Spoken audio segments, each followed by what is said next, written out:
my channel. I wanted to mix up the videos that I do a little bit. I don't want it to always be like sit down videos.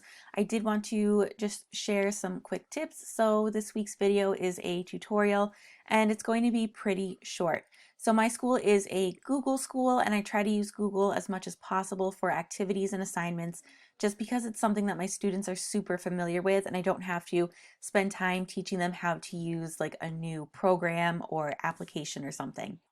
For today's video, I wanted to share some of the ways that I like to grade assignments in Google Slides specifically.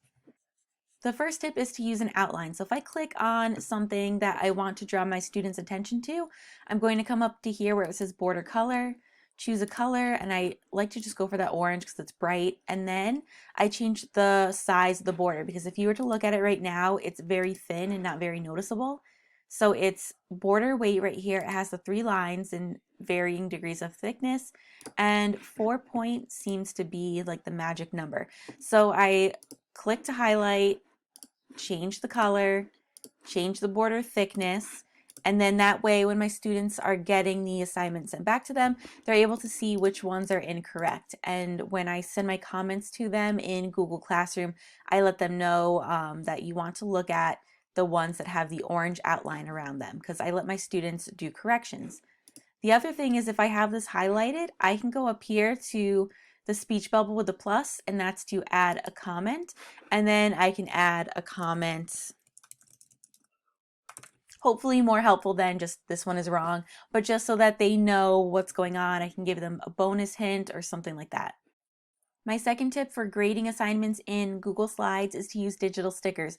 So I have a math digital sticker book available in my store, but there are so many digital sticker books available to you. So just search digital stickers and Teachers for Teachers and you'll find some great ones. Some are even free. So mine, I put down a list of different things that you might want to tell your students about, and then it can go right to that slide.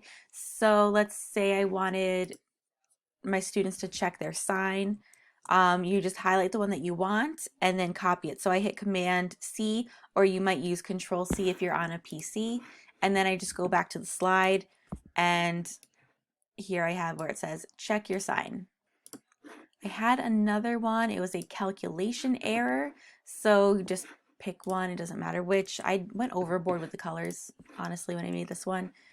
And when you go into where you want your students to see the stickers, you're going to paste. So on a Mac, that's Command V.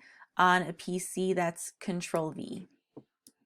So I believe right in here I had a calculation error. You can resize the stickers if you want. If it's too big, maybe I just want it to circle around the 6, -4.